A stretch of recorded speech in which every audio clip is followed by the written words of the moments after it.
다시 성경 교육으로라는 제목으로 하나님의 말씀을 함께 나누고자 합니다.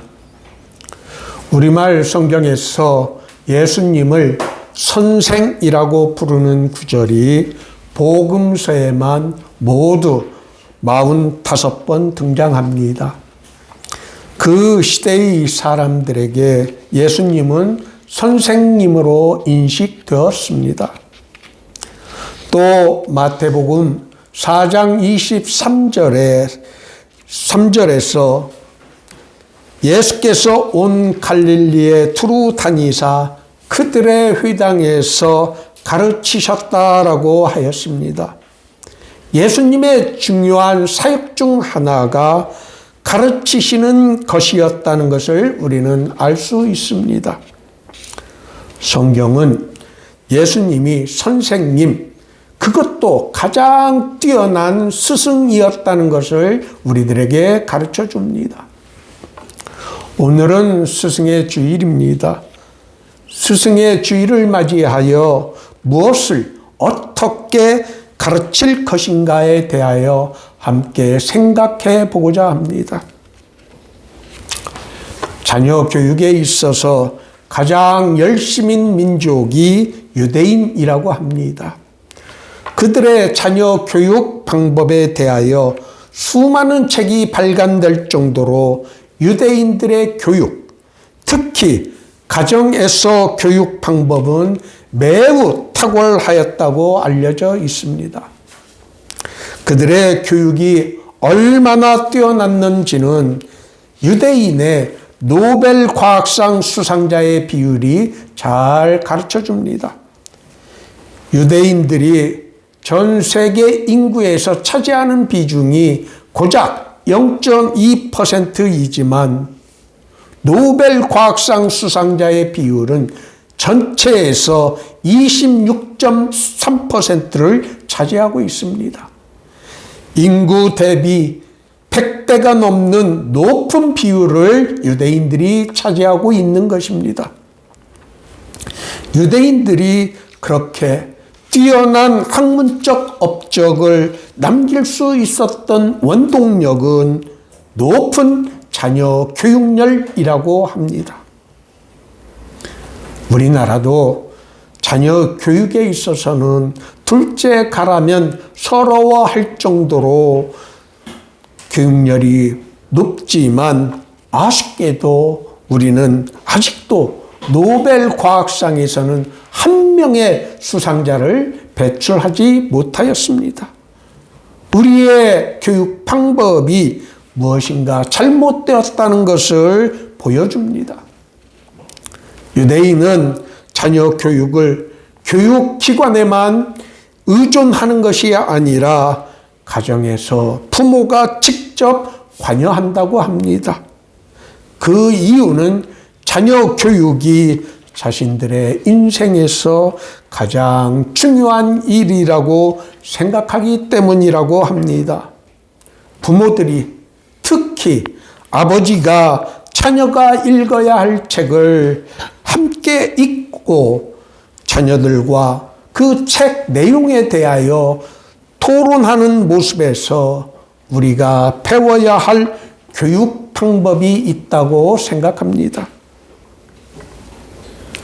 교육이 단순하게 지식과 정보를 가르치는 일이라면 사람보다도 인공지능이 더 낫습니다.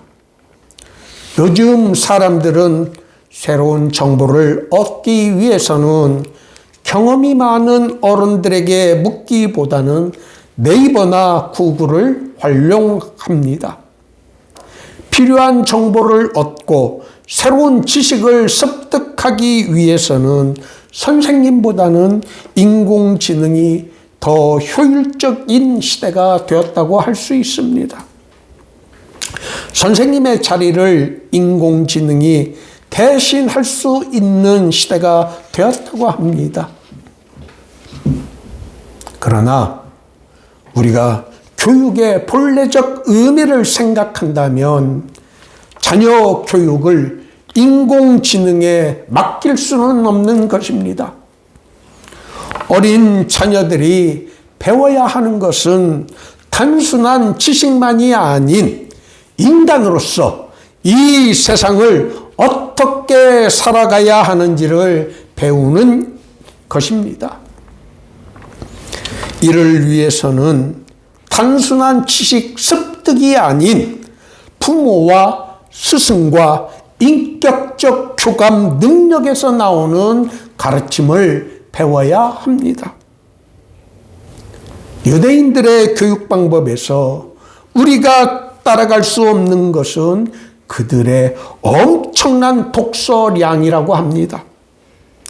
책을 읽음으로 얻을 수 있는 지식은 스마트폰이나 구글링을 통해서 얻을 수 있는 지식의 질과는 큰 차이가 있습니다. 책을 통하여 습득하게 되는 지식은 생각하는 힘을 우리에게 키울 수 있게 만들어 줍니다. 많은 사람들이 원하는 지식과 정보를 얻기 위한 쉬운 방법으로 구글링이나 스마트폰을 의지합니다. 그것이 잘못되었다는 것을 비판하는 다시 책으로라는 제목의 책을 저는 여러 번에 걸쳐서 탐독하였습니다. 유대인들의 교육 방법과 방법론의 기초가 되는 가르침이 바로 오늘 본문 말씀입니다. 우리가 가르쳐야 하는 가장 중요하고 우선되는 것이 유일신 하나님에 대한 지식과 믿음, 즉 우리의 신앙 고백이라는 것을 먼저 가르쳐 줍니다. 오늘 본문은 위대한 선언으로 시작합니다. 우리 하나님 여호와는 오직 유일한 여호와이시니라. 우리의 신앙의 기본 전제는 우리가 믿는 하나님은 오직 유일하신 여호와 하나님이시라는 것을 믿는 것에서부터 시작됩니다. 예수님은 가장 큰 계명이 무엇이냐고 묻는 질문에 대한 대답으로 우리가 오늘 함께 읽은 5절 말씀을 인용하여 가르쳐 주셨습니다. 우리가 믿는 그 하나님을 사랑하는 것을 우리가 실천하는 것이 우리 자신뿐 아니라 자녀 교육에 있어서 가장 중요한 출발점이 되는 것입니다. 모세는 이스라엘 백성들에게 내가 내게 명하는 이 말씀을 너희는 마음에 새기고 내 자녀에게 부지런히 가르칠 것을 명령하고 있습니다. 이 명령이 이 세상의 그 어느 것보다 더 중요한 가치를 지니고 있기 때문입니다. 여러분 꼭 이 말씀을 기억하시기 바랍니다. 잠언 1장 7절은 여호와를 경외하는 것이 지식의 근본이거늘 미련한 자는 지혜와 훈계를 멸시한다라고 하였습니다.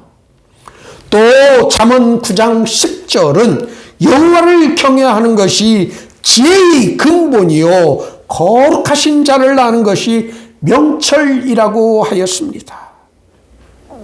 올바른 하나님에 관한 지식을 갖는 것, 즉 믿음은 우리에게 위안을 주고 어려움을 겪게 될 때 그 어려움을 이길 수 있는 힘을 우리에게 제공하여 줍니다.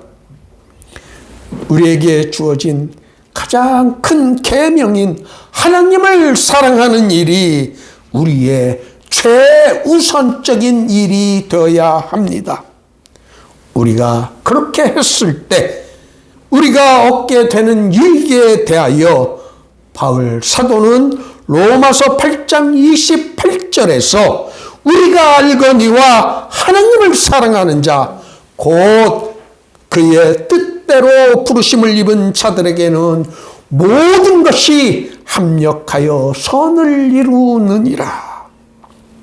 이 말씀은 이 세상에서는 비교할 수 없는 가장 큰 축복의 말씀입니다. 우리는 성경 읽기를 통하여 하나님에 관한 지식을 가질 수 있습니다. 우리가 하나님에 관한 올바른 지식을 갖게 되므로 우리가 누릴 수 있는 축복에 동참하기 위해서는 성경이 우리의 가장 사랑하는 책이 되어야 합니다. 성경 읽는 것이 드라마 보는 것보다 더 즐거워야 합니다. 어려서부터 성경 읽기와 성경 말씀으로 교육된 사람은 잘못되지 않습니다.